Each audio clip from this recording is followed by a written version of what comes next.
ইসলাম যদি প্রতিষ্ঠিত হয় মুসলমান, কেমন সমাজ ব্যবস্থা হবে, আহারে খলিফারা কেমন হবে, এমপি মন্ত্রীরা কেমন হবে, হযরতে উমর দেখায় দিয়ে গেছে। ও মুসলমানেরা ভালো করে শোনো, রাতের অন্ধকারে হযরতে উমর ঘুরে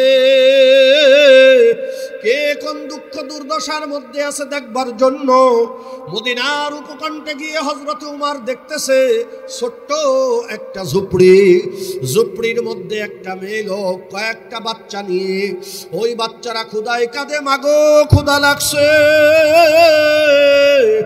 মা জঠর যন্ত্রণার সহ্য করতে পারি না, মাগো খাবার দাও। মা ডাক দিয়ে বলতেছে, বাবা খাবার তৈরি করছি, ঘুমাও, তোমরা ঘুমাইলে খাবার হইলে তোমাদের ডাক দেব। হযরতে উমর পাশ দিয়ে তাকায় দেখে হাড়ির মধ্যে পানি, কোনো খাবার নাই। বাচ্চারা কাঁদতে কাঁদতে ঘুমায় গেল। হযরতে উমর পাশে দাঁড়ায় বলতেছে, মা তুমি কেন তোমার বাচ্চাদেরকে মিথ্যা বলতেছো? তোমার হাড়ির মধ্যে তো কোনো খাবার নাই, পানি দেখতেছি আমি। মেয়ে লোক ডাক দিয়ে বলে, তুমি কে, তোমার পরিচয় কি? হযরতে উমর বলতেছে, আমি একজন পথিক। মেয়ে লোক বলতেছে, পথিক তোমার পথে তুমি চলে যাও, আমার কাটা ঘায়ের পরে নুন ছিটাইতে এসো না। উমর বলতেছে, মাগো কি হয়েছে বলো, দেখি তোমার কোনো সহযোগিতা করতে পারি কিনা। মেয়ে লোক ডাক দিয়ে বলতেছে, আমি একজন বিধবা, এই বাচ্চারা হলো এতিম, এই বাচ্চাদের বাপ আমার স্বামী আল্লাহর নবীর সাহাবী, আল্লাহর দ্বীন প্রতিষ্ঠা করার জন্য যুদ্ধের ময়দানে জীবন দিয়ে শাহাদাতের পেয়ালা পান করছে। হে পথিক তুমি সাক্ষী থাকো, ওমরের সাম্রাজ্যে আমি বসবাস করি, বিধবা না খেয়ে আছে, এতিম না খেয়ে আছে, ওমর আমাদের খবর নেয় না। হে পথিক তোমার সাক্ষী রাখলাম, কিয়ামতের ময়দানে ওমরের গড়াই গামছা পেছায় উঠাবো, আল্লাহর আদালতে ওমরকে আমি আসামির কাঠগড়ায় দাঁড় করাবো। ওমর কেন বিধবার খবর নেয় না, কেন এতিমের খবর নেয় না?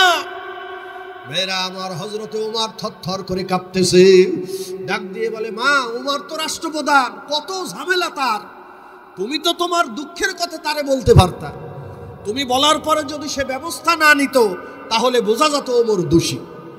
মেয়ে লোক বলতেছে, তুমি মূর্খ, তুমি জাহেল, আল্লাহর নবীর হাদিস তুমি জানো না? আল্লাহর নবী বলে গেছেন, সাইয়্যিদুল কওমি খাদিমুহুম, যারা সমাজের নেতা হবে, মেম্বার হবে, চেয়ারম্যান হবে, মন্ত্রী হবে, এমপি হবে, কাউন্সিলর হবে, মেয়র হবে, সে হইল জনতার খাদেম। এই ওয়ার্ডের মেম্বার হলো ওয়ার্ডবাসীর খাদেম, চেয়ারম্যান হলেন ইউনিয়নবাসীর খাদেম, কাজেই ওমর হইল আমার খাদেম। আমি ওমরকে বলতে যাব কেন? ওমর আমার খবর নেবে। হযরতে উমর থরথর করে কাঁপতেছে, দৌড়ায় মদিনায় চলে আসলো। খাদ্য ডিপার্টমেন্টের দরজা খুললো। আল্লাহ, বৃদ্ধ মানুষ আটার বস্তা মাথায় নিয়ে খাবার সংগ্রহ করে নিয়ে হযরতে উমর দৌড়ায়। এক সাহাবী এসে বলতেছে, হুজুর আমার কাছে দেন। আমার লোকটারে সরায় দিয়ে বলতেছে, সরো বাবা সরো, কিয়ামতের ময়দানে যখন ওমরের গলায় গামছা পেঁচাইবে, ওমরে সাহায্য করতে কেউ আসবে না, সরে যাও, আমার দায়িত্ব পালন করতে দাও। ঝুপড়ির সামনে এসে বলে, মা তুমি ভিতরে যাও। ভাইরা আমার, খলিফাতুল মুমিনিন অর্ধ জাহানের বাদশা নিজে রুটি বানায়, খাবার রান্না করিয়া এতিমরে কোলের মধ্যে নিয়া এতিমের গালে খাবার তুলিয়া দেয়। সুবে সাদেক হয়ে গেল, হযরতে উমর মসজিদে চলে আসলেন। আল্লাহ নামাজ পড়ার পরে সব মুসল্লিদের বললেন, বসেন, আজকে এক আসামির বিচার হবে। লোকেরা ভয়ে কম্পমান, ওমরের চোখ দুইটা লাল। সবাই জানে ওমর রাতের বেলায় ঘোরে, কার কি অপরাধ ওমরের নজরে বাজছে। হযরত ওমর লোক পাঠায় দিলেন, অমুক জায়গায় গিয়ে দেখো একটা ঝুপড়ির মধ্যে মেয়ে লোক কয়েকটা বাচ্চা নিয়ে আছে, ওই মেয়ে লোককে আমার আদালতে হাজির করো। মেয়ে লোক চলিয়ে আসলো, লোকেরা রাস্তা করিয়া দিল। মেয়ে লোক তাকায় দেখে যার সামনে বদনাম করলাম সেই মেম্বারে বসা। আজকে বোধহয় আমার কল্লা থাকবে না। ভাইরা আমার, হযরতে উমর মেয়ে লোককে দেখিয়া মেম্বারের থেকে নামিয়া মাথার পাগড়ি খুলিয়া গলার মধ্যে পেঁচাইয়া মেয়ে লোকের হাতে দিয়া বলে, মাগো আমি উমর এতিমের খবর নিতে পারি না, আমি উমর বিধবার খবর নিতে পারি না, যে শাস্তি দেওয়ার তুমি আমাকে দাও, কিয়ামতের ময়দানে আমারে আসামির কাঠগড়ায় দাঁড় করাইও না। মেলোক ডাক দিয়ে বলে, ও খলিফাতুল মুমিনিন, আমি জানতাম না আল্লাহ আমাদের এমন খলিফা মিলাইছে। ও সাচি বুনিয়ার মুসলমানেরা, ইসলাম যদি ক্ষমতায় যায় এই রকম হবে চেয়ারম্যানেরা। আমি আপনাদের সামনে সূরা তাহা থেকে 4টা আয়াতে কারিমা তেলাওয়াত করছি। আল্লাহ পাক দুনিয়ার মানুষদেরকে ডাক দিয়ে বলতেছেন, এ জগতের মানুষ শোনো, ওয়ামান আরাদা আন যিকরি, যে ব্যক্তি আমার জিকির থেকে মুখ ফিরায় নেবে। কিসের থেকে? মুখ খুলে বলেন। যে ব্যক্তি আমার জিকির থেকে মুখ ফিরায় নেবে। ভাইরা আমার, এখানে জিকির শব্দের অর্থ কি? কোরআনুল কারীমের মধ্যে বিভিন্ন স্থানে জিকির শব্দ আল্লাহ ব্যবহার করছেন। সব জায়গায় জিকিরের অর্থ এক রকমের নয়। আল্লাহ পাক বলেন, ফাযাক্কির ফাইন্নায যিকরা তানফাউল মুমিনিন। আল্লাহ পাক বলেন, রাসূল আপনি জিকির করেন, এই জিকির মুমিনদের উপকারে আসবে। এখানে জিকির মানে আমরা যে জিকির করি এই জিকির না।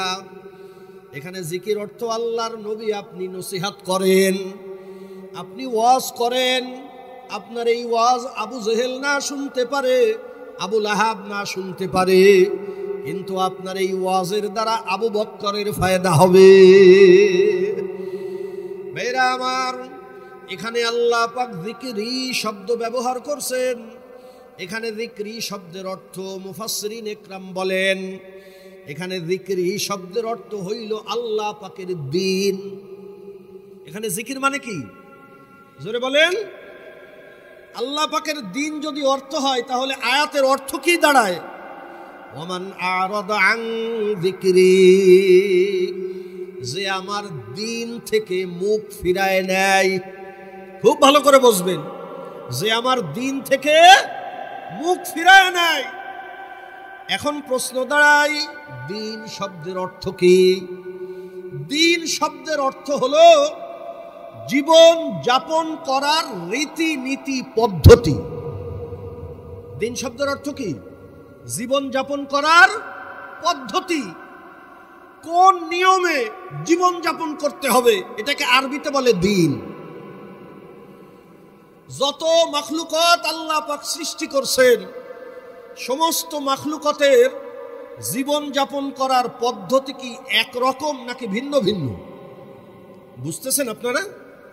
সূর্য আল্লাহর একটা মাখলুক, চাঁদ আল্লাহর একটা মাখলুক, নদী আল্লাহর একটা মাখলুক, গাছ গাছালি আল্লাহর একটা মাখলুক। সবগুলোর জীবন পদ্ধতি কি একরকম নাকি? সূর্যকে আল্লাহ সৃষ্টি করছেন, সূর্যের জীবন পদ্ধতি কেমন হবে আল্লাহ নির্ধারণ করে দিয়েছে, ঠিক না? সূরা ইয়াসিনের মধ্যে দেখবেন আল্লাহ পাক বলেন, ওয়াশ-শামসু তাজরি। ভাইরা আমার, সূর্যের জন্য আল্লাহ নির্ধারণ করে দিয়েছেন, সূর্য তুমি প্রতিদিন পূব আকাশে তুমি উদিত হবা, পশ্চিম আকাশে তুমি অস্ত যাবা। যার যতদিন বয়স কি দুনিয়ার হায়াত যতদিন, আজ পর্যন্ত কেউ কোনোদিন দেখে নাই সূর্য এই রীতির বিরুদ্ধে কাজ করছে। কোনোদিনের জন্য কি উত্তর দিক থেকে উঠে দক্ষিণে অস্ত গেছে নাকি? ও ঠিক পূব দিক থেকেই ওঠে, আবার পশ্চিমে অস্ত যায়, ঠিক না?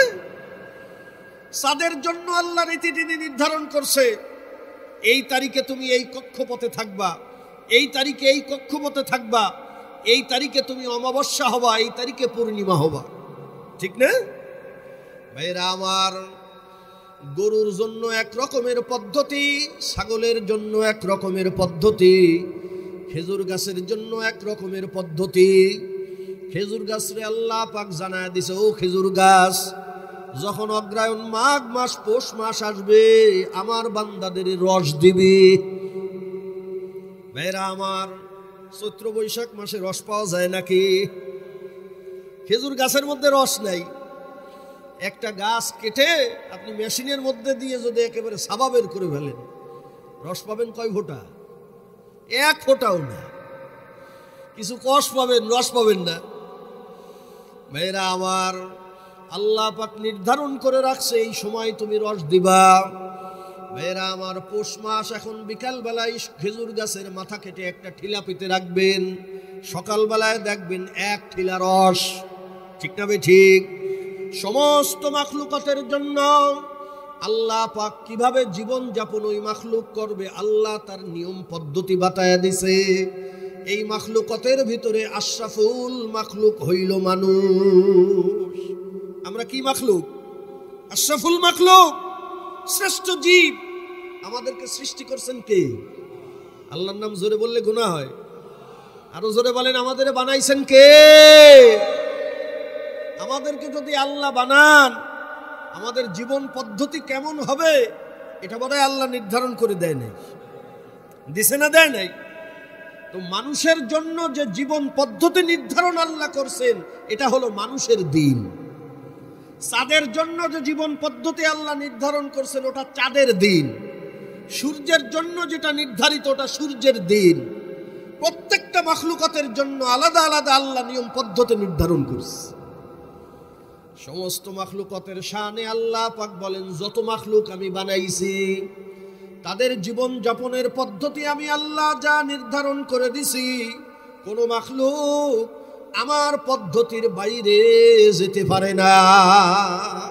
তাওআন ওয়া কারহা, তাদের ইচ্ছাই হোক অনিচ্ছাই হোক, আমি আল্লাহর দেওয়া জীবন পদ্ধতি তারা অনুসরণ করে। কিন্তু মানুষের জন্য আল্লাহ পাক এই রকম বাধ্যতামূলক আল্লাহ করে দেয় নাই। মানুষকে ইখতিয়ার দিছে, আল্লাহর দেওয়া দিন মানতেও পারো, নাও মানতে পারো, ঠিক না ভাই? ঠিক। ভাইরা আমার, তাহলে আয়াতের অর্থ আপনারা বুঝতে পারলেন। আল্লাহ পাক বলতেছেন, আমার দেওয়া জীবন পদ্ধতি থেকে যেই ব্যক্তি মুখ ফিরায় নেয়। এখন আমরা দিন শব্দের অর্থ বুঝলাম কার? যে আল্লাহ আমাদের জন্য জীবন যাপনের যে পদ্ধতি নাজিল করছেন, এই পদ্ধতিটা কি? এই পদ্ধতিটা কি এটা আমাদের জানার দরকার আছে না নেই? ভাইরা আমার, দুনিয়াতে মানুষ কোন পদ্ধতিতে জীবন যাপন করবে আল্লাহ পাক রব্বুল আলামিন যেই পদ্ধতি নাজিল করছেন এই পদ্ধতির নাম হলো ইসলাম। আমাদের দিনের নাম কি? জোরে বলেন। আমাদের দিনের নাম হলো ইসলাম। তাহলে আয়াতের অর্থ দাঁড়ায়, ইসলাম থেকে যে ব্যক্তি মুখ ফিরায় নেবে, ঠিক না? ভাইরা আমার, এখন আমাদের জানা দরকার ইসলাম আল্লাহ পাক আমাদের জীবন পদ্ধতির জন্য নাজিল করছেন। ইসলাম কাকে বলা হয়? ইসলাম কি জিনিস? আমি অনেক সময় বলি, বাংলাদেশের মুসলমান মুসলমান হইলাম ঠিকই, ইসলাম বুঝি না। আমরা ইসলাম বুঝি না কারণ আমরা পৈতৃক সূত্রে মুসলমান। বাপ মুসলমান, দাদা মুসলমান, আমিও মুসলমান। ভাইরা আমার, ইসলাম আমাদের কষ্ট করে অর্জন করা লাগে নাই। ইসলাম গ্রহণ করার জন্য কোনোদিন মায়ের খাওয়া লাগে নাই। ইসলাম গ্রহণ করার জন্য আমাদের বাড়ি ছাড়া লাগে নাই, ইসলাম গ্রহণ করার জন্য আমাদের কোনোদিন বকা শোনা লাগে নাই। জোরে বলেন লাগছে নাকি? আমরা পৈতৃক সূত্রে পাইছি, এই জন্য ইসলামের পরে আমাদের দরদ কম। যেই সম্পদ সন্তান পৈতৃক সূত্রে পায়, ওই সম্পদের পরে ছেলের মায়া দয়া একটু কম হয়, ঠিক না? আপনার কষ্টার্জিত সম্পদ, এই সম্পদ ব্যয় করতে গেলে আপনার দিলের মধ্যে যে কষ্ট লাগবে, আপনার ছেলের চাইরানাও কষ্ট লাগবে না। এত বাপেরটা কি কন, ভুল বলতেছি নাকি? ভাইরা আমার, ইসলামের অবস্থা হয়েছে এইরকম। ইসলাম গ্রহণ করার জন্য যাদের জীবন দেওয়া লাগছে, মায়ের খাওয়া লাগছে, দেশ ছাড়া লাগছে, তারা বুঝছে ইসলামের মূল্য কত। সাহাবায়ে কেরাম এই দিন গ্রহণ করার জন্য মায়ের খাইছে না খায় নাই? জোরে কন। ইসলাম কবুল করার দরুন সাহাবাদের রক্ত দেওয়া লাগছে, ইসলাম কবুল করার দরুন সাহাবাদের আল্লাহু আকবার দেশ ছেড়ে হিজরত করে চলে যাওয়া লাগছে। ইসলাম কবুল করার দরুন বাপ ত্যায্য করে দিছে, মা ত্যায্য করে দিছে, শরীরের পোশাক পর্যন্ত খুলছে। ইসলাম কবুল করার দরুন সব কিছু ত্যাগ করলো। সেই ব্যক্তির কাছে ইসলামের মর্ম বেশি, আমাদের কাছে নাই। এই জন্য সাহাবায়ে কেরাম ইসলাম বুঝতে পারছে, আমরা ইসলাম বুঝি নাই। কোন একজন বুজুর্গ ডাক দিয়ে বলেন, সাহাবায়ে কেরাম যদি আমাদের দেখতেন তো আমাদেরকে বলতেন এগুলো সব বেঈমান কাফের, এসব কাফের, এগুলো মুসলমান কেনা বলে এগুলো না। আর হাম আগার উनको দেখনা তো মাজনুন कहता, আমরা যদি তাদের দেখতাম আমরা বলতাম এনারা তো পাগল, এনারা তো পাগল। পাগল না হইলে নিজের জীবনের সর্বোচ্চ দান করে দিয়ে একটা কাপড়ও নাই, সালার চটগাই দিয়ে বুঝ। কি বলেন? বর্তমান জামানায় এরকম যদি কেউ করে, আমরাই বলবো তুই কি পাগল হইছিস নাকি, পাগল হইছ? মেয়েরা আমার, এই জন্য আমাদের ইসলামের পরে দরদ নাই। আল্লাহু আকবার। ও লবণচোরার মুসলমানেরা, ও সাচি বুনিয়ার মুসলমানেরা, ইসলাম আমরা বুঝি না। ইসলাম কাকে বলা হয় বোঝেন সংক্ষেপে? ইসলাম শব্দের অর্থ আত্মসমর্পণ করা। ইসলাম মানে কি? জোরে কন। ইসলাম শব্দের অর্থ হলো আত্মসমর্পণ করা। যে আত্মসমর্পণ করে তারে বলে মুসলিম। তারে কি বলে? আত্মসমর্পণকারী। কোথায় আত্মসমর্পণ করা লাগবে? ও যুবক, তোমার ব্যক্তিগত জীবন থেকে নিয়ে শুরু করে জন্মের থেকে মরণ পর্যন্ত সব কার্যাবলীকে আল্লাহ আল্লাহর নবীর সামনে আত্মসমর্পণ। আমার কোনো বুদ্ধি নাই, আমার কোনো নীতি নাই, আমার কোনো ইচ্ছা নাই, আমার কোনো কথা নাই। আমার মালিক যেটা বলবে সেটাই ঠিক। কথা বলে না? আমার মালিক বলবে তুমি এখন রুকু করো, রুকু করাই লাগবে। আমার মালিক যদি বলে সেজদা দাও, দেওয়াই লাগবে। আমার মালিক বলল যদি না এখন সেজদা দিতে পারবা না, দেব না।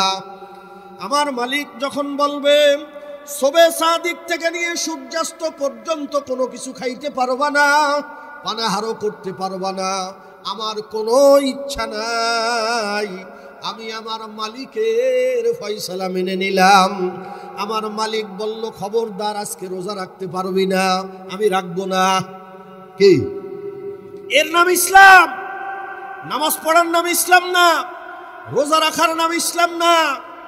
আল্লাহর হুকুম নবীর তরিকায় মানার নাম ইসলাম। ভাইরা আমার, এখন আল্লাহর হুকুম শুধু মসজিদের মধ্যে আছে।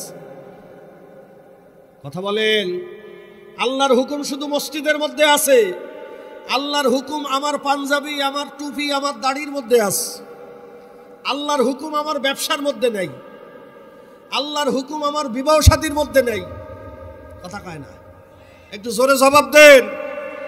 আল্লাহর হুকুম আমার সামাজিক কার্যকলাপের মধ্যে নাই, আল্লাহর হুকুম আমার বিচার ব্যবস্থার মধ্যে নাই, আল্লাহর হুকুম আমার রাজনীতির মধ্যে নাই। আছে? যদি থেকে থাকে তাইলে মানো না কেন? ওই তুমি কেমন মুসলমান হইছ? তুমি কেমন মুসলমান হইছ? মুসলমান কখনো আল্লাহর হুকুমের বাইরে যেতে পারে না, ঠিক না? লক্ষ লক্ষ মুসলমান আমাদের দেশে গোমরা হয়ে জাহান্নামের দিকে যাচ্ছে, হুঁশ নাই, কথা কয় না, জোরে খান। লক্ষ বললেও ভুল হবে, কোটি কোটি মুসলমান, নামে মুসলমান কিন্তু আল্লাহর ফয়সালা মানে না, নামে মুসলমান আল্লাহর বিধান মানে না। ভাইরা আমার, ইবাদতের ক্ষেত্রে তাওহীদকে যেমন মানতে হবে, ঠিক তদ্রূপ বিচার ক্ষেত্রে, আইন দেওয়ার ক্ষেত্রেও মানতে হবে আল্লাহকে। তুমি ইবাদতের ক্ষেত্রে আল্লাহকে মানতেছো, তুমি তাহাজ্জুদ গুজার, তুমি মসজিদে গিয়ে সেজদা দিচ্ছ, ইশরাক, আওয়াবিন, চাস্ত, তাহাজ্জুদ কোনটাই তোমার কমতি নাই। 12 মাসে 14 বার উমরা করো, রমজান মাসে রোজা রাখো, 6 রোজা রাখো, মাসে 3টা রোজা রাখো, সব ঠিক আছে। ইবাদতের ক্ষেত্রে তুমি মানলা আল্লাহকে, কিন্তু তুমি ওই আল্লাহকে বিধানের ক্ষেত্রে মানলা না, বিধানের ক্ষেত্রে তুমি মানলা না, বিচার ব্যবস্থার ক্ষেত্রে তুমি আল্লাহর আইন মানলা না, বিবাহ শাদীর ক্ষেত্রে তুমি আল্লাহর ব্যবস্থাকে মেনে নিলা না। শুনিয়া রাখো, তোমার এই ইবাদতের মুখাপেক্ষী আমার আল্লাহ না। ভাইরা আমার, ইবাদতের ক্ষেত্রে যেমন আল্লাহকে একক হিসাবে মানতে হবে, অনুরূপভাবে বিধানের ক্ষেত্রেও আল্লাহকে একক হিসাবে মানতে হবে।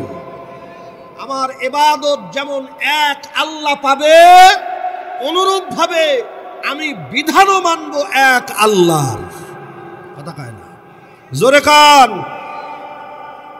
ভাইরা আমার, এই ক্ষেত্রে গিয়ে বাংলাদেশের লক্ষ লক্ষ মুসলমান ঈমান হারা, বেঈমান হয়ে যাইতেছে, কি ঠিক না? বেঈমান হয়ে যাচ্ছে। ইসলাম আল্লাহ আমাদের জন্য নাজিল করছেন এই দুনিয়াতে আমরা যেন শান্তিতে বসবাস করতে পারি। ইসলাম শব্দের আর এক অর্থ হলো শান্তি, কি ঠিক না? ইসলাম যে মেনে নেবে সে শান্তি পাবে, ইসলাম যে মানবে না সে কি শান্তি পাবে না? ভাইরা আমার, একটা কথা মনে পড়ে গেল। এক বক্তা এক এলাকায় গেছে ওয়াজ করার জন্য, এখন লোকেরা বলা বলি করতেছে ইসলামও নাই শান্তিও নাই। এখন হুজুরের কাছে এই কথা শুনে খুব ভালো লাগছে। এই এলাকার মুসলমানেরা ইসলাম সম্পর্কে খুব ভালো ধারণা আছে তাদের, ইসলাম না থাকলে তো শান্তি থাকতেই পারে না। যখন মাহফিলের আয়োজক কমিটি এই কথা শুনলো, তখন বলতেছে হুজুর আপনার ধারণা ভুল। বলে কেন, কি হয়েছে? বলে হুজুর এই পাশে একটা ছেলের নাম ইসলাম, আর ওই পাশে একটা মেয়ের নাম হইল শান্তি, তো ইসলাম শান্তিতে নিয়ে চলে গেছে, এই জন্য বলতেছে ইসলামও নাই শান্তিও নাই। ভাইরা আমার, মুসলমান ইসলাম আমরা বুঝি না। আল্লাহ কেন ইসলাম নাজিল করলেন? আল্লাহ ইসলাম এই জন্য নাজিল করছে, তুমি যদি ইসলাম মানতে পারো, তোমার চেয়ে বড় শান্তিময় মানুষ আর হবে না। শান্তিময় জীবন তুমি গঠন করতে পারবা। তোমার ব্যক্তিগত জীবনে অশান্তি থাকবে না, তোমার পারিবারিক জীবনে অশান্তি থাকবে না, তোমার রাজনীতির মধ্যে অশান্তি থাকবে না, সামাজিক জীবনে অশান্তি থাকবে না, তোমার রাষ্ট্রীয় জীবনে অশান্তি থাকবে না, যদি ইসলাম মানতে পারো। নামাজের ক্ষেত্রে ইসলাম আমরা মানি, রোজার ক্ষেত্রে ইসলাম মানি, হজের ক্ষেত্রে ইসলাম মানি, দান সৎকার ক্ষেত্রে ইসলাম মানি, কিন্তু বিচারের ক্ষেত্রে ইসলাম মানি না। ভুল বললাম বোধহয়? বিচারের ক্ষেত্রে ইসলাম মানি না, অর্থনীতির ক্ষেত্রে ইসলাম মানি না, সমাজনীতির ক্ষেত্রে ইসলাম মানি না। মুসলমান এইভাবে আর কতদিন চলবে? অথচ ইসলাম যদি মানতে পারতেন আমাদের সমাজের মধ্যে একটাও অশান্তি থাকতো না। আমি আপনার একটা একটা করে উদাহরণ দিয়ে আমি বুঝাই দিতে পারি। বিচার ব্যবস্থা যদি ইসলাম অনুযায়ী চলতো আমাদের সমাজের মধ্যে এত পরিমাণে দুর্নীতি একটাও আর থাকতো না। দুর্নীতির মধ্যে সবচেয়ে বড় দুর্নীতি হলো চুরির দুর্নীতি। এত পরিমাণে চুরি আমাদের দেশে, তাম বিশ্বের মধ্যে চোরের দিক থেকে শ্রেষ্ঠ নির্বাচিত হয়েছি আমরা 5 বার। কয়বার? দুর্নীতিতে চ্যাম্পিয়ন। আর কিছু পারি আর না পারি, চুরি করতে আমরা পারি। ঠিক না? মসজিদে একটা ভালো স্যান্ডেল পরে যাইতেও ভয় লাগে দিলের মধ্যে। ঠিক না বে ঠিক? ভাইরা আমার, মাহফিলে গেলে মোবাইল চুরি হয়, রাস্তায় টাকা নিয়ে হাঁটতে পারি না। শুধু তাই না, ঘরের মধ্যে সিন্দুকের মধ্যে টাকা রাখলেও সেখানেও এসে চুরি করে নিয়ে যায়। সর্বশেষ আশ্রয়স্থল ব্যাংক, ব্যাংকের মধ্যে নিয়ে মানুষ রাখে টাকা, সমস্ত গ্রাহকদের টাকা শুদ্ধ ব্যাংক লাপাত্তা। ভুল বলতেছি বোধহয়? এরকম নজির তো আমাদের দেশে নাই, আছে না নাই?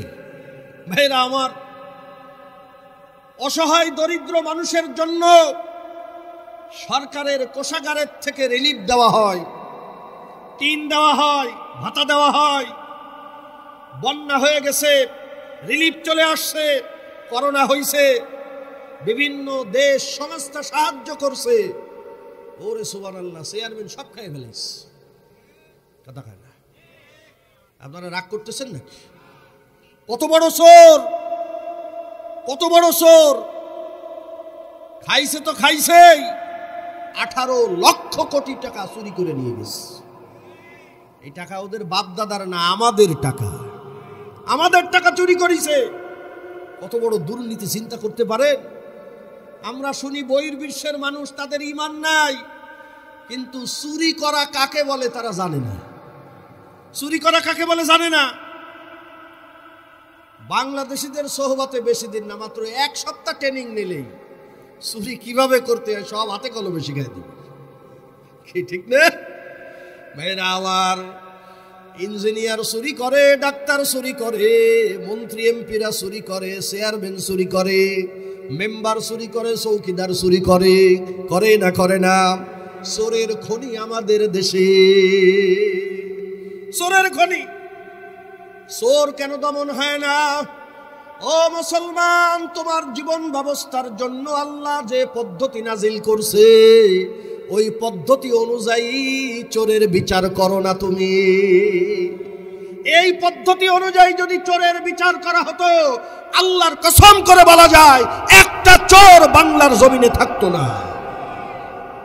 সে পদ্ধতিটা কি? আল্লাহ পাক বলেন, চোরে শোনে না ধর্মের কাহিনী। এক শ্রেণীর মানুষ সমাজে থাকবেই, যত ওয়াজ করা হোক ও চুরি করবেই করবে। এই চোরকে তোরা দমন করতে পারবি না। তোরা যদি নিজেরা আইন পাশ করে চোরকে জেলখানার মধ্যে ঢুকাও, ও জেলখানায় বসে প্রশিক্ষণ নিয়ে ওখান থেকে ডাকাত হয়ে বেরবে।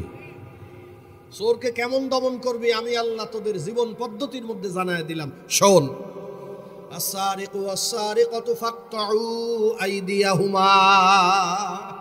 আল্লাহ পাক ডাক দিয়ে বলেন, সাচিবনিয়া এলাকার কোন চোর চুরি করে যদি সাব্যস্ত হয়ে যায়, যদি কোনো চোর চুরি প্রমাণিত হয়ে যায়, সাক্ষী সবুত সব কিছু আছে, এই চোরের ব্যবস্থা কি করবা? জেলখানায় দেওয়া লাগবে না, জরিমানা করা লাগবে না। খুলনা সার্কিট হাউস ময়দানে সমস্ত খুলনার মানুষদেরকে একত্রিত করো, লক্ষ লক্ষ মানুষের সামনে স্যাটেলাইট ক্যামেরা সেখানে ফিট করো, দেশের 18 কোটি মানুষকে দেখাও। Print media, electronics media live সম্প্রচারণ করো, লাইভ টেলিকাস্ট করো, কোটি কোটি মানুষের সামনে চোরকে ধরে ফাত্তাউ আইদিয়াহুমা, এক কোপ দিয়ে চোরের ডান হাতের কবজি আলাদা করে দাও। একটা বিচার ব্যবস্থা যদি এরকম করা হতো, ভাইরা আমার, লক্ষ লক্ষ চোর দেখে বিনা ওয়াজে, বিনা তাশকিলে বিনা তবলিগে, বিনা সরমুনার ময়দানে লক্ষ লক্ষ শহর বলতো আমার ভিক্ষার দরকার নেই, কুত্তা ঠেকা। মানুষের কাছ থেকে সে খাবো, প্রয়োজনে না খেয়ে থাকবো, তাও চুরি করবো না। কথা ভুল বললাম? ভাইরা আমার, দুর্নীতি কমতো না বাড়তো? শান্তি প্রতিষ্ঠিত হতো না হতো না? ভাইরা আমার, এই যে শান্তি প্রতিষ্ঠিত হতো, যারা আমাদের দেশ 53 বছর পরিচালনা করছে ওরাও জানে যে এর মাধ্যমে চুরি একমাত্র বন্ধ করা সম্ভব। কিন্তু এটা জানার পরেও তারা কেন ব্যবস্থা করে নাই? এই জন্য করে নাই, ওরা ভালো করে জানে এই আইন যদি প্রণয়ন করা হয় হাত যাবে তো আগে আমাদেরটা। কারণ জনগণ তো মোবাইল চোর, পকেট মার, আর আমরা তো বড় বড় বিড়ির শুদ্ধ খেয়ে ফেলাইছি, ঠিক না? ভাইরা আমার, ইসলাম তারা প্রতিষ্ঠা করতে চায় না ব্যক্তি স্বার্থের কারণে। ইসলাম প্রতিষ্ঠিত হলে চুরি করা যাবে না, ইসলাম প্রতিষ্ঠিত হলে বড় বড় বোতল খাওয়া যাবে না, ইসলাম প্রতিষ্ঠিত হলে নারীদেরকে নিয়ে আমোদ প্রমোদ করা যাবে না, ইসলাম প্রতিষ্ঠিত হলে সুদের কারবারি করা যাবে না, ইসলাম প্রতিষ্ঠিত হলে রক্তে রঞ্জিত করা যাবে না, জুলুম করা যাবে না। এই জন্য তারা ইসলাম প্রতিষ্ঠা করে নাই। জোরে কোন ঠিক না বেঠে? আর কপাল পড়া মুসলমান, ভোটের সময় আসলে তাদেরকেই ভোট দিয়ে ক্ষমতায় পাঠাও, তাদেরকেই চেয়ারম্যান বানাও, তাদেরকেই এমপি বানাও। আমাদের মতো পোড়া কপাল জাতি, দুর্ভাগা জাতি আর কেউ নাই। ভাইরা আমার, এত সুন্দর জীবন ব্যবস্থা আল্লাহ পাক প্রণয়ন করে দিছে মুসলমান, এগুলো বাদ দিয়ে তুমি এদিক ওদিক ছুটতেছো।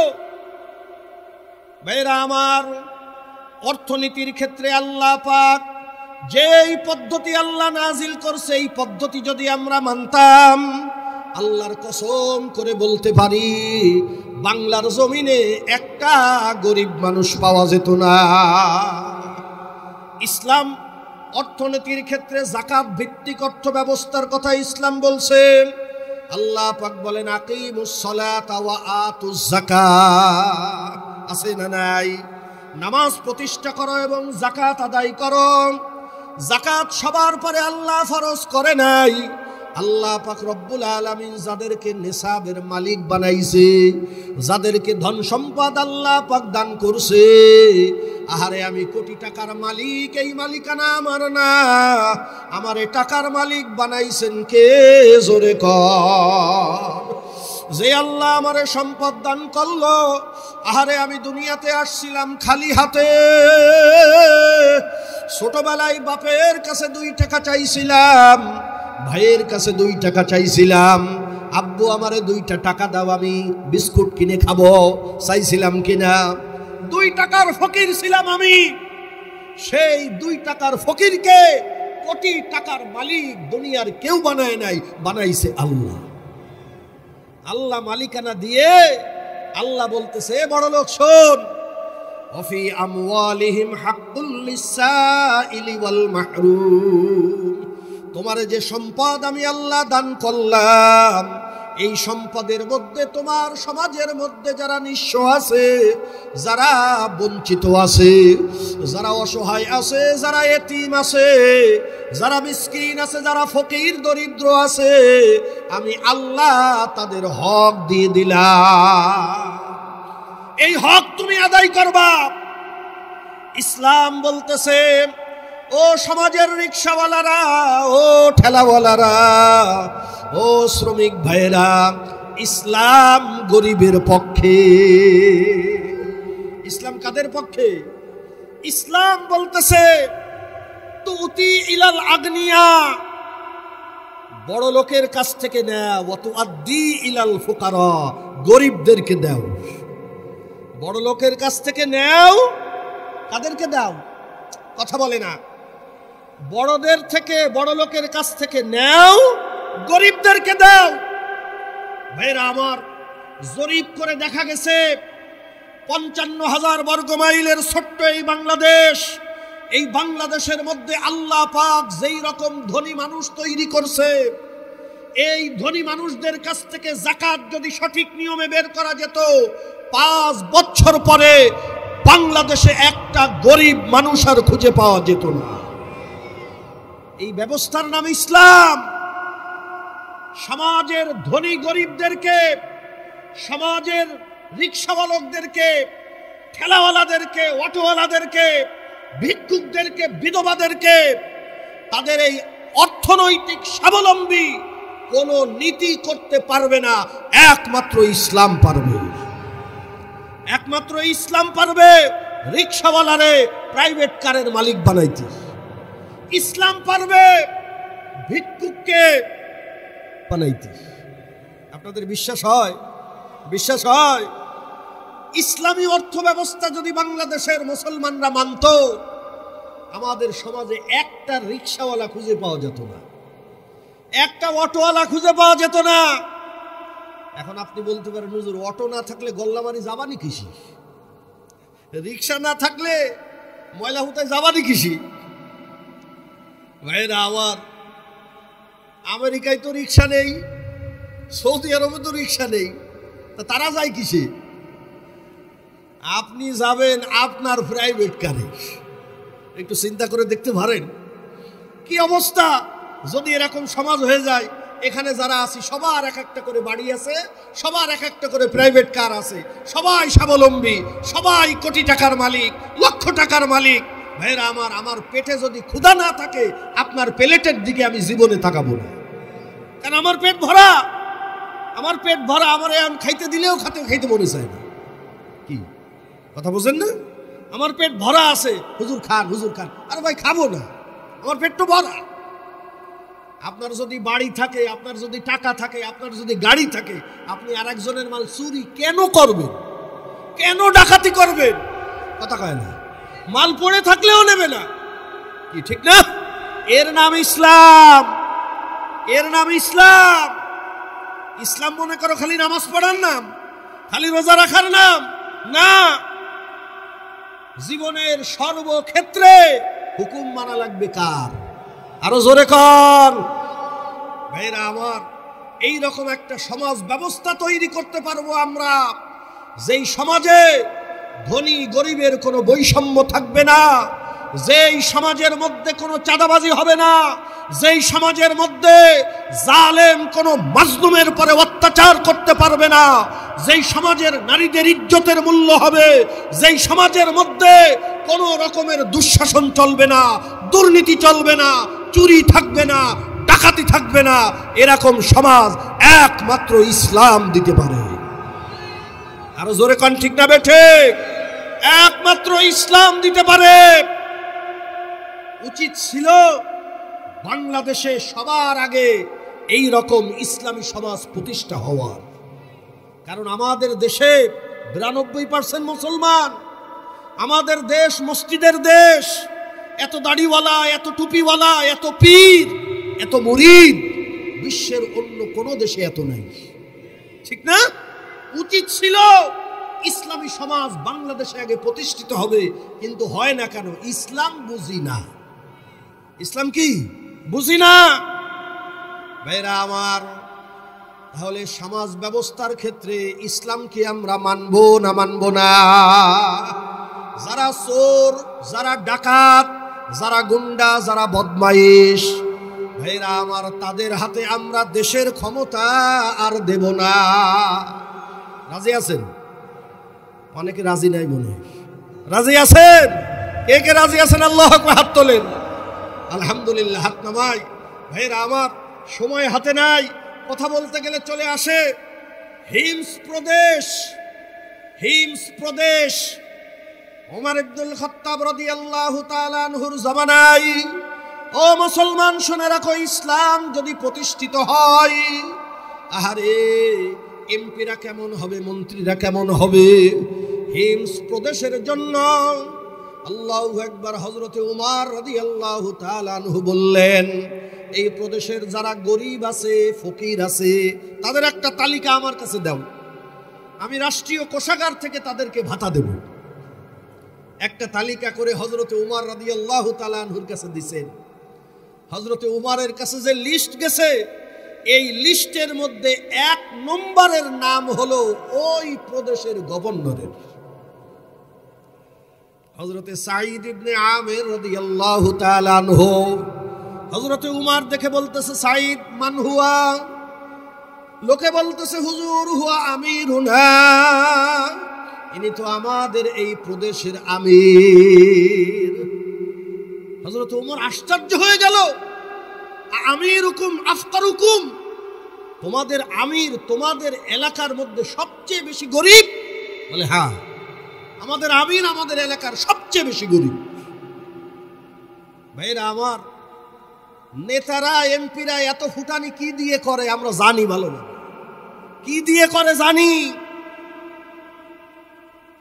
বলতেছে আমাদের আমির আমাদের দরিদ্রদের মধ্যে সবচেয়ে বড় ফকির, সবচেয়ে বড় ফকির। হযরত উমর রাদিয়াল্লাহু তাআলা আনহু এক কাসেট পাঠায় দিলেন, 1000 স্বর্ণ মুদ্রা পাঠায় দিলেন, যাও দিয়ে আসো। পত্রবাহক বাড়িতে এসে করা নাড়তেছে, আল্লাহু আকবার ডাক দিয়ে বলতেছে, এই নেন, সরকারি কোষাগার থেকে আপনার জন্য 1000 স্বর্ণ মুদ্রা পাঠানো হয়েছে। সাঈদ ইবনে আমির রাদিয়াল্লাহু তাআলা আনহু এই সংবাদ শুনে বলে, ইন্না লিল্লাহ। ভিতরের থেকে স্ত্রী ডাক দিয়ে বলতেছে, কি হয়েছে, উমর কি মারা গেছে নাকি? বলে না, তার চেয়ে আরো জঘন্য কাজ হয়েছে। বলে কি জঘন্য কাজ? মুসলমান না মারা গেছে? বলে না, তার চেয়ে আরো জঘন্য কাজ। বলে কি জঘন্য কাজ? বলে এই দেখো, দুনিয়া আমার ঘরে ঢুকায় দিছে, দুনিয়া আমার ঘরে ঢুকায় দিছে, আমি এই দুনিয়ার থেকে বাঁচতে চাই। ও বিবি রে, তুমি কি সাহায্য করবা? বলে হ্যাঁ করব। বলে যাও, এই স্বর্ণ মুদ্রা নিয়ে যাও, সন্ধ্যার আগে এলাকার সব গরিবদের মধ্যে বন্টন করিয়া দাও। আমি হইলাম চেয়ারম্যান, মনে করেন এই ইউনিয়নের। এই ইউনিয়নের মধ্যে যদি 2 লক্ষ জনগণ থাকে, এই 2 লক্ষ জনগণের জনপ্রতিনিধি আমি, ঠিক না ঠিক? আপনাদের দেখভাল করার দায়িত্ব আমার। আপনাদের দেখভাল করার জন্য সরকার প্রতি মাসে আমারে ভাতা দেয়। যেই ভাতা সরকার আমারে দেয় ওটা আমার জন্য নেওয়া জায়েজ, কিন্তু আপনাদের জন্য যেই রিলিফ আসবে, আপনাদের জন্য যেই ত্রাণ আসবে, আপনাদের জন্য যেই ভাতা আসবে, ওই ভাতা খাওয়া আমার জন্য হারাম। কথা কয় না? এই বুঝতো তার মধ্যে আসবে যে আল্লাহকে ভয় করে। যে আল্লাহকে ভয় করে না তার মধ্যে কশিন কালেও আসবে না।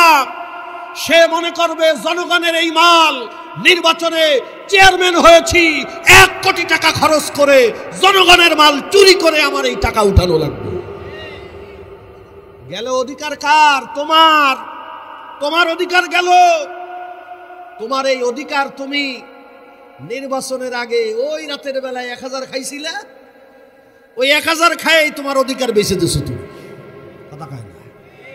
এই জন্য আল্লাহ ওয়ালাদেরকে ক্ষমতায় পাঠাতে হবে। ইসলাম নিয়ে যারা চলে তাদেরকে মেম্বার বানাতে হবে, চেয়ারম্যান বানাতে হবে, তাহলে শান্তিতে বসবাস করা যাবে। আমার অধিকার আমি ফিরে পাবো। ভাইরা আমার, ইসলাম যদি প্রতিষ্ঠিত হয়, মুসলমান কেমন সমাজ ব্যবস্থা হবে, আহারে খলিফারা কেমন হবে, এমপি মন্ত্রীরা কেমন হবে, হযরতে উমর দেখায় দিয়ে গেছে।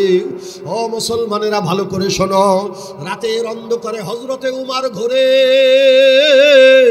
কে কোন দুঃখ দুর্দশার মধ্যে আছে দেখবার জন্য মদিনার উপকণ্ঠে গিয়ে হযরতে উমর দেখতেছে ছোট্ট একটা ঝুপড়ি, ঝুপড়ির মধ্যে একটা মেয়ে লোক কয়েকটা বাচ্চা নিয়ে, ওই বাচ্চারা ক্ষুধায় কাঁদে, মাগো ক্ষুধা লাগছে, মা জঠর যন্ত্রণার সহ্য করতে পারি না, মাগো খাবার দাও। মা ডাক দিয়ে বলতেছে, বাবা খাবার তৈরি করছি, ঘুমাও, তোমরা ঘুমাইলে খাবার হইলে তোমাদের ডাক দেব। হযরত উমর পাশ দিয়ে তাকায় দেখে হাড়ির মধ্যে পানি, কোনো খাবার নাই। বাচ্চারা কাঁদতে কাঁদতে ঘুমায় গেল। হযরত উমর পাশে দাঁড়ায় বলতেছে, মা তুমি কেন তোমার বাচ্চাদেরকে মিথ্যা বলতেছো? তোমার হাড়ির মধ্যে তো কোনো খাবার নাই, পানি দেখতেছি আমি। মেয়ে লোক ডাক দিয়ে বলে, তুমি কে, তোমার পরিচয় কি? হযরত উমর বলতেছে, আমি একজন পথিক। মেয়ে লোক বলতেছে, পথিক তোমার পথে তুমি চলে যাও, আমার কাটা ঘায়ের পরে নুন ছিটাইতে এসো না। উমর বলতেছে, মাগো কি হয়েছে বলো দেখি, তোমার কোনো সহযোগিতা করতে পারি কিনা। মেয়ে লোক ডাক দিয়ে বলতেছে, আমি একজন বিধবা, এই বাচ্চারা হলো এতিম, এই বাচ্চাদের বাপ আমার স্বামী আল্লাহর নবীর সাহাবী, আল্লাহর দ্বীন প্রতিষ্ঠা করার জন্য যুদ্ধের ময়দানে জীবন দিয়ে শাহাদাতের পেয়ালা পান করছে। হে পথিক তুমি সাক্ষী থাকো, ওমরের সাম্রাজ্যে আমি বসবাস করি, বিধবা না খেয়ে আছে, এতিম না খেয়ে আছে, ওমর আমাদের খবর নেয় না। হে পথিক তোমার সাক্ষী রাখলাম, কিয়ামতের ময়দানে ওমরের গড়াই গামছা পেছায় উঠাবো, আল্লাহর আদালতে ওমরকে আমি আসামির কাঠগড়ায় দাঁড় করাবো। ওমর কেন বিধবার খবর নেয় না, কেন এতিমের খবর নেয় না? মেয়েরা আমার, হযরতে উমর থরথর করে কাঁপতেছে, ডাক দিয়ে বলে, মা উমর তো রাষ্ট্রপ্রধান, কত ঝামেলা তার, তুমি তো তোমার দুঃখের কথা তারে বলতে পারতা, তুমি বলার পরে যদি সে ব্যবস্থা না নিত তাহলে বোঝা যেত ওমর দোষী। মেয়ে লোক বলতেছে, তুমি মূর্খ, তুমি জাহেল, আল্লাহর নবীর হাদিস তুমি জানো না? আল্লাহর নবী বলে গেছেন, সাইয়্যিদুল কওমি খাদিমুহুম, যারা সমাজের নেতা হবে, মেম্বার হবে, চেয়ারম্যান হবে, মন্ত্রী হবে, এমপি হবে, কাউন্সিলর হবে, মেয়র হবে, সে হইল জনতার খাদেম। এই ওয়ার্ডের মেম্বার হলো ওয়ার্ডবাসীর খাদেম, চেয়ারম্যান হলেন ইউনিয়নবাসীর খাদেম, কাজেই ওমর হইল আমার খাদেম। আমি ওমরকে বলতে যাব কেন? ওমর আমার খবর নেবে। হযরত উমর থরথর করে কাঁপতেছে, দৌড়ায় মদিনায় চলে আসলো, খাদ্য ডিপার্টমেন্টের দরজা খুললো।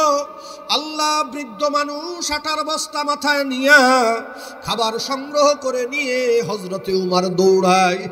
এক সাহাবী এসে বলতেছে, হুজুর আমার কাছে দেন। আমার লোকটারে সরায় দিয়ে বলতেছে, সরো বাবা সরো, কিয়ামতের ময়দানে যখন ওমরের গলায় গামছা পেঁচাইবে,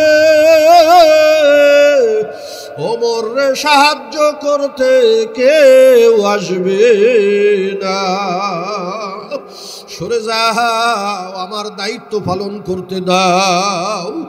ঝোপড়ির সামনে এসে বলে, মা তুমি ভিতরে যাও। ভাইরা আমার, খলিফাতুল মুমিনিন, অর্ধ জাহানের বাদশাহ নিজে রুটি বানায়, খাবার রান্না করিয়া এতিমরে কোলের মধ্যে নিয়া এতিমের গালে খাবার তুলিয়া দেয়। সুবে সাদেক হয়ে গেল, হযরতে উমর মসজিদে চলে আসলেন। আল্লাহ নামাজ পড়ার পরে সব মুসল্লিদের বললেন, বসেন, আজকে এক আসামির বিচার হবে। লোকেরা ভয়ে কম্পমান, ওমরের চোখ দুইটা লাল। সবাই জানে ওমর রাতের বেলায় ঘুরে, কার কি অপরাধ ওমরের নজরে বাজছে। হযরতে উমর লোক পাঠায় দিলেন, অমুক জায়গায় গিয়ে দেখো একটা ঝুপড়ির মধ্যে মেয়ে লোক কয়েকটা বাচ্চা নিয়ে আছে, ওই মেয়ে লোককে আমার আদালতে হাজির করো। মেয়ে লোক চলিয়ে আসলো, লোকেরা রাস্তা করিয়া দিল।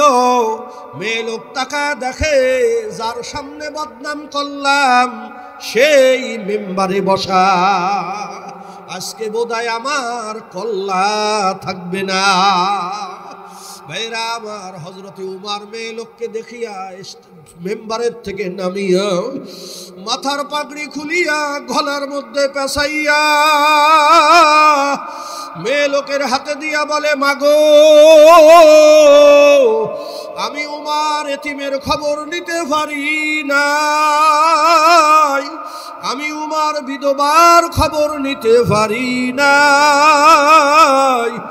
যে শাস্তি দেওয়ার তুমি আমাকে দাও। কিয়ামতের ময়দানে আমার এই আসামির কাঠগড়ায় দাঁড় করাইও না। লোক ডাক দিয়ে বলে, ও খলিফাতুল মুমিনিন, আমি জানতাম না আল্লাহ আমাদের এমন খলিফা মিলাইছে। ও সাচি বুনিয়ার মুসলমানেরা, ইসলাম যদি ক্ষমতায় যায় এই রকম হবে, চেয়ারম্যানেরা এমপি মন্ত্রীরা হবে এরকম। কি বলেন, শান্তি প্রতিষ্ঠা হবে না হবে না? জোরে বলেন, হবে না হবে না? সমাজের দুর্নীতি, অশান্তি, দুঃশাসন দূর করার জন্য ইসলামকে ক্ষমতায় নিতে হবে। কথা কয় না? জোরে কন, কিসে ক্ষমতা নিতে হবে? ইসলামকে ক্ষমতায় নিতে হবে। আমরা আগামীর বাংলা দেখতে চাই, ইসলামের বাংলা। কিসের বাংলা? ইসলামের বাংলা দেখতে চান কারা কারা? আল্লাহু আকবার, হাত তোলেন। আলহামদুলিল্লাহ, হাত নামাই। ইসলামের বাংলা দেখতে চাই, আর ভোট দেব যায় চোর ডাকাতদের। কি ইসলামের বাংলা দেখতে হলে যারা ইসলাম নিয়ে ময়দানে থাকবে তাদেরকেই সমর্থন করতে হবে। রাজি আছি না নাই? জোরে বলেন, রাজি আছি না নাই? আল্লাহ পাক আমাদের সবাইকে কবুল করুন। সকলে বলি আমিন। ওয়া আখিরু দাওয়ানা আলহামদুলিল্লাহি রাব্বিল আলামিন। আসসালামু আলাইকুম ওয়া রাহমাতুল্লাহ।